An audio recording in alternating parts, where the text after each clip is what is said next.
నమస్తే అమ్మా. నమస్తే తల్లి. అమ్మ, మన పిఎం నరేంద్ర మోడీ గారు మనకి హైదరాబాద్ వచ్చినప్పుడు ఒక బహిరంగ సభలో కొన్ని సూచనలు చేశారమ్మా. అవునమ్మా. మనకి సోషల్ మీడియాలో కానీ ఎలక్ట్రానిక్ మీడియాలో మొత్తం హాట్ టాపిక్ అయిపోయింది.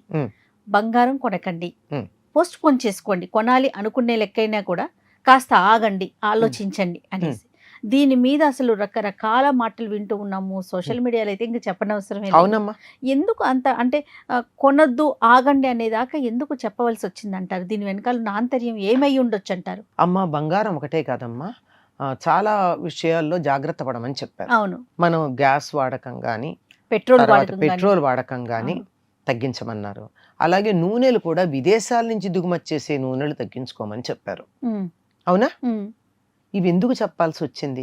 తిండి తినడం మానమనలేదే, పళ్ళు తినడం మానమనలేదే, కూరలు మానమనలేదే, ఆహారం మానమనలేదే, ఇవేం కాదే, బట్టలు కొనుక్కోవడం మానమని చెప్పలేదే. అంటే ఏమిటి? ఇవన్నీ మన దేశంలో తయారయ్యేవి, సమృద్ధిగా ఉన్నాయి, ఇవన్నీ వాడుకుంటాం. విదేశాల నుంచి తెచ్చేటటువంటివి ఏవైతే ఉన్నాయో వాటిని తగ్గించుకోమన్నారు. ఎందువల్ల అంటే విదేశీ మారక ద్రవ్యం ఏదైతే ఉందో అది మనం జాగ్రత్త పెట్టుకోవాల్సిన అవసరం ఉంది. ప్రపంచంతో ఏ వ్యవహారం నడపాలన్నా ఏం జరుగుతుంది? ప్రపంచమంతా అంగీకరించేటటువంటి మానిటరీనే వాడుకోవాలి, మనీనే వాడాలి. అది ప్రస్తుతం ఏదుంది అంటే డాలర్ ఉంది, యూరో ఉంది. మరి వాటితో పోల్చుకున్నట్టయితే మన రూపాయి వాల్యూ తగ్గుతోంది కదా. అవును. ఎందుకు తగ్గుతోంది? మనం అక్కడి నుంచి దిగుమతి చేసుకునేవి ఎక్కువైనాయి, మన ఎగుమతులు తక్కువైనాయి. విదేశీ మారక ద్రవ్యం ఎప్పుడైతే తగ్గుతుందో మన దగ్గర, అప్పుడు ప్రపంచ ఆర్థిక ఇండెక్స్ ఏదో ఉంటుందే, మనదేదో 5వ స్థానం నుంచి 4కు వచ్చాం, 3 మన టార్గెట్, 3 రీచ్ అవ్వబోతున్నాం అన్న సమయంలో యుద్ధాలు వచ్చాయి. ఈ యుద్ధాల కారణంగా అనేక రకాలైనటువంటి ఇబ్బందులు కలిగాయి. ఈ యుద్ధం రావడానికన్నా ముందే యుక్రెయిన్ రష్యా యుద్ధ సమయంలోనే మనం రష్యా నుంచి ట్రంప్ అనేక రకాలైన పన్నులు మన మీద విధించినా ఏం చేసినా ఆయిల్ తెచ్చుకుని జాగ్రత్త పెట్టుకున్నాం. 60 రోజులకు సరిపడినటువంటి ఆయిల్ మన దగ్గర ఉంది, పెట్రోల్ అదీను కదా. మరి అట్లా జాగ్రత్త పడ్డప్పుడు అప్పుడు విమర్శించిన వాళ్ళు ఉన్నారు. తప్పనిసరిగా దేన్నైనా విమర్శిస్తారు. అలా చెప్పినటువంటి దాంట్లో జాగ్రత్తగా వాడుకోమని చెప్పారు అంతే. పరిస్థితులు బాగుండనప్పుడు మీకెవరికీ తెలియకపోవచ్చు. మా చిన్నతనంలో కొన్ని చూసాం, మా పెద్దవాళ్ళు చెప్తుంటే కొన్ని విన్నాం మేము. యుద్ధం రోజుల్లో, ఆ రోజుల్లో గ్యాస్ ఇంత ఉండేది కదా, కిరసనాయిలు చాలా జాగ్రత్తగా వాడుకోమని 6 గంటలకల్లా భోజనాలు చేసి కిరసనాయిల దీపాలు వెలిగించుకోకుండా అతి తక్కువ దీపాలతో గడిపామని చెప్పిన రోజులు ఉన్నాయి. అవునా కదా? మా చిన్నతనంలో పంచదారకి చాలా రేషన్ ఉండేది. పంచాయతీ ఆఫీసుల నుంచి రేషన్ తెచ్చుకోవాలి.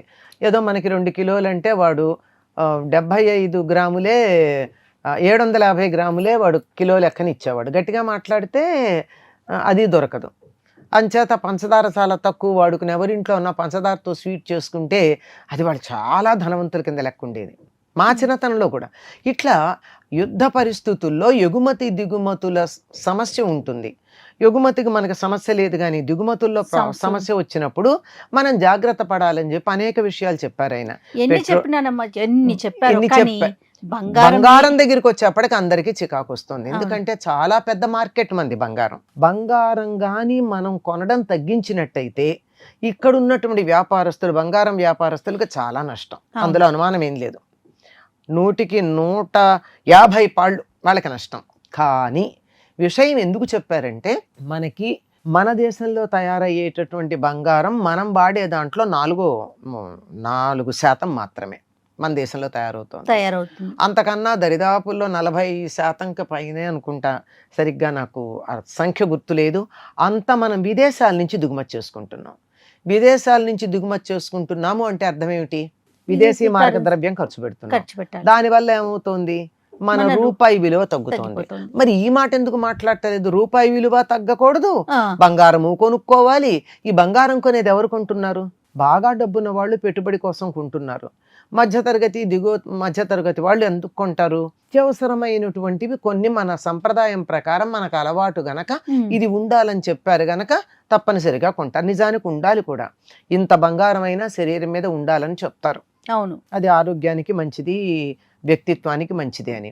అంతకు మించి అధికంగా ఉండకపోయినా పర్వాలేదు, కానీ ఒక మాట అడుగుతాను చెప్పండి అమ్మా, ఇంతంత బంగారం కొంటున్నారు కదా ఒక్కొక్కళ్ళును, ఈ కొంటున్నటువంటి బంగారం అంతా ఎక్కడ అలంకరిస్తున్నారు?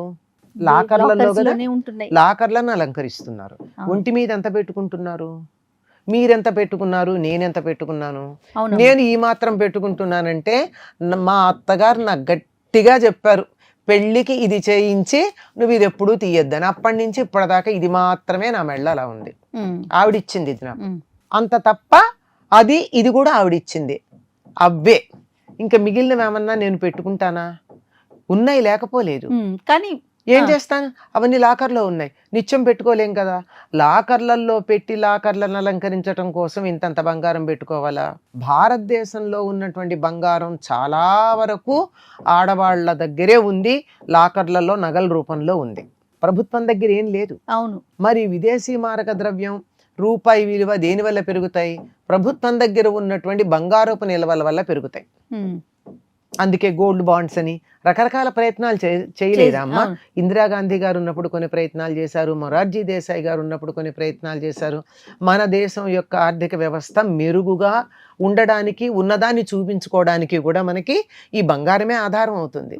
మన దగ్గర ఎంత బంగారం ఉందో దాన్ని బట్టి కదా మన రూపాయి విలువ పెరిగేది. అందుకే ఎక్కడెక్కడో ఇంతకు ముందు కుదవబెట్టినటువంటి బంగారాన్ని కూడా ఒక 2 ఏళ్లుగా తెచ్చేసుకున్నాం కదా చాలా వరకు. కొన్ని టన్నుల బంగారం తెచ్చి మన దగ్గర బంగారం విలువలు పెంచుకున్నాం. అందువల్ల రూపాయి విలువ పైనుంచి ఇలా కిందకి పడిపోయేది, కొంచెం నెమ్మదిగా పడటం మొదలుపెట్టింది. అందువల్ల చెప్పారు, ఇప్పుడు బంగారం అత్యవసరమైతే తప్ప కొనకుండా ఉండడం అన్నది ఎవరికి సంబంధించినటువంటి విషయం? ఇవాళ కొత్తగా రోజు కూలి పెళ్లి చేసుకునే సందర్భంలో భార్యకి మంగళసూత్రం కొనడానికి వెడితే అది అభ్యంతరంగా చెప్పేదేం కాదు. అవును. సరదాగా కొన్న చీరని బట్టి చీర మీదకి కొత్త నగ పెట్టుకోవాలనేటటువంటి వ్యామోహంతో కొనేవాళ్ళు ఉన్నారే, వాళ్ళకి లాకర్లు ఎన్ని చాలవమ్మ. బ్యాంకులో ఎన్ని లాకర్లు ఉంటాయో, ఎన్ని నగల సెట్లు ఉంటాయో, అటువంటి వాళ్ళని ఉద్దేశించి చెప్పి ఉంటారో అని నేను అనుకుంటున్నా. ఒక మధ్యతరగతి, దిగువ మధ్యతరగతి వాళ్ళ మీద ఇది పెద్దగా ప్రభావం చూపిస్తుంది అనుకోను. వాళ్ళప్పుడు మనం ఏదైతే మీరు అంటున్నట్లుగా కొన్ని సాంప్రదాయాలు చేసేటప్పుడు కొన్ని కార్యక్రమాలకి మనకు బంగారం తప్పనిసరి. వారికి ఎలాంటి ఆంక్షలు ఉండుండకపోయి ఉండొచ్చేమో. తగ్గించుకోమన్నారు కానీ కొనకూడదు పెట్టలేదు. మీరు మీ అంతటి మీరు ఆలోచించండి అన్నారు తప్ప, మీరు కొంటే జైల్లో పెడతాం, అది కొనడం అన్నది శిక్షార్హం, నేరం అని అనలేదే. ఆలోచించుకోండి. దేశానికి మేలు చేయాలని రకరకాలుగా ఆలోచిస్తారు. ఒకప్పుడు మనకు ఆహార పరిస్థితి సరిగ్గా లేదు మన దేశంలో. ఈ గ్రీన్ విప్లవం వచ్చిన తర్వాత మనం స్వయం సమృద్ధంగా ఉన్నాం. హరిత విప్లవం తర్వాత. అంతకు ముందు ఏమిటి, మనం ఇక్కడి నుంచి తెచ్చుకునే వాళ్ళం, గోధుమలు విదేశాల నుంచి తెచ్చుకోవడాలు అవి ఉన్నాయి. సరే, అది ఆ కారణంగానే మనకి డయాబెటీస్ స్కేల్ మారడం అవన్నీ జరిగాయి అనుకోండి. అవంతా చాలా కుట్ర. లాల్ బహదూర్ శాస్త్రి గారు ఏం చెప్పారు? ఒక పూట భోజనం మానేయమని చెప్పారా లేదా? మీరంతా పసిపిల్లలు అయ్యి ఉండాలి అప్పటికి. ఒక పూట ఎందుకు మానేయాలి అంటే, ఒక్క పూట నేను ఆహారం తీసుకోకపోతే అసలు వారమంతా భోజనం అంటే వారానికి ఒక పూట, వారమంతా భోజనం లేనటువంటి వాళ్ళకి ఆహారం దొరుకుతుంది అని. వారంలో ఒక్క పూట మానేమన్నారమ్మా. సోమవారం పూట ఆయన లాల్ బహదూర్ శాస్త్రి పరిపాలన చేసే రోజులో సోమవారం సాయంకాలం అందరూ భోజనాలు చేయడం మానేశారు. అంటే ఒక్క పూట, నేను వారానికి ఒక్క పూట మానేయడం వల్ల సరే నా ఆరోగ్యం బాగుపడుతుంది, అది వేరే మాట. కానీ దానివల్ల నా ఆహారం ఏదైతే ఉందో అది ఇంకొకళ్ళకి ఆహారంగా ఉంటుంది అని. గాంధీజీ గారు ఏం చేశారు?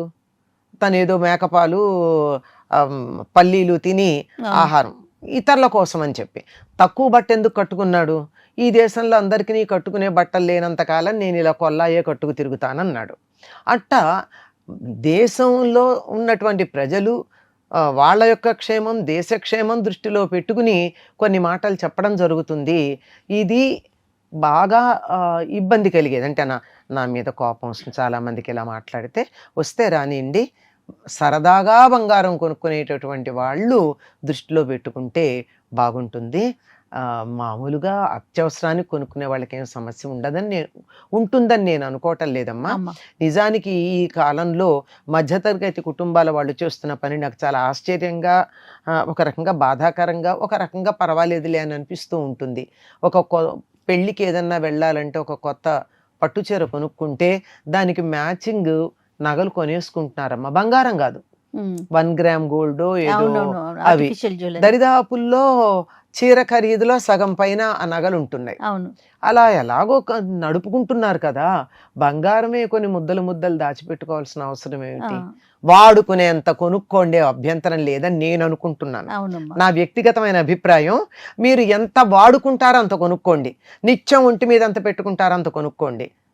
నా లాకర్లను అలంకరించడానికి బంగారం కొనద్దు అని నేను వ్యక్తిగతంగా చెప్తున్నాను. నా ఉద్దేశం మన ప్రియతమ ప్రధానమంత్రి ఉద్దేశం కూడా అదే అయి ఉంటుంది. బంగారమే కదా అన్ని విషయాల్లోనూ జాగ్రత్త పడమన్నారు. పెట్రోల్ పొదుపు మన దేశానికి మదుపు. పొదుపు మన దేశానికి మదుపు. ఎంత చక్కని మాట అమ్మా. ఇది ఒకప్పటి స్లోగన్, అవును ప్రభుత్వ నినాదం. అది మళ్ళీ తీసుకురావాలమ్మా. అసలు దేన్నైనా వృధా ఎందుకు చేయాలమ్మా? అవునమ్మా. మనం తయారు చేయలేం. మనకి ప్రకృతో ఎవరో ప్రభుత్వమో ఇచ్చిన దాన్ని వాడుకోండి. ఎంత కావాలో అంత వాడుకోండి, కావలసినంత వాడుకోండి, ఇంత కూడా వృధా చేయకండి. రైట్. నమస్తే అమ్మా. నమస్తే అమ్మా. And for more videos, Please subscribe to iDream. Please subscribe to iDream. Please subscribe iDream. And please subscribe to iDream. For more videos, subscribe to iDream. please like, share and subscribe to the channel. Congratulations, iDream. Subscribe to iDream. Subscribe to iDream. So subscribe to iDream Media. iDream ki iDream team andarki huge congratulations. Please subscribe iDream Media. Please subscribe to iDream. Subscribe iDream. Please subscribe to iDream. iDream అంటే నా కళల channel subscribe చేసుకున్నారు, నోరు తిరుగుతలేదు. మీరైతే గంట గుర్తు కొట్టండి. For more such videos, please subscribe to iDream. Subscribe to iDream. Please subscribe to iDream. Please subscribe iDream Media. Please do subscribe to iDream. Please subscribe to iDream Media. For best entertainment and information, please subscribe iDream. And don't forget to subscribe to iDream.